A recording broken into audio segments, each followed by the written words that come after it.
We're going to look at the sandwich theorem. The best way to look at the sandwich theorem is by diving into an example.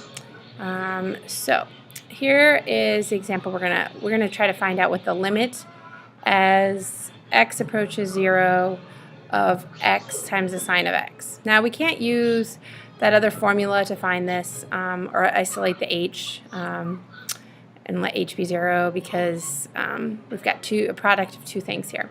So what we're going to do instead is we're going to start over and we're going to say, okay, well, what is the sine of x, that graph? The sine of x, we know that graph looks, a trig function, if you graph it, kind of goes like this, and it fluctuates between -1 to 1.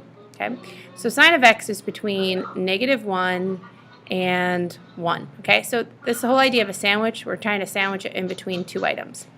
Okay, so now if we look up here, we want x sine of x. So I'm just going to put an x out in front of the sine of x, and if I do that to this, I've got to do to all three sides of the inequality, and this would be -x. Okay, then everything else just remains the same. So I've got x times the sine of x less than or equal to x. Okay, now I'm going to take the limit of each. I'm going to take the limit as x approaches 0 of -x.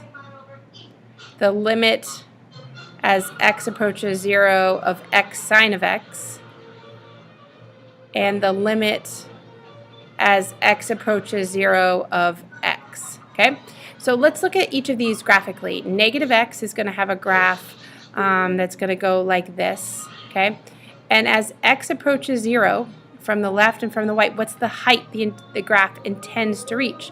Well, this height right here, this limit is saying what's the height the graph intends to reach when x is 0 is 0. So we're going to be able to say that 0 is in between. Now we don't know what this is. This is what we're trying to find.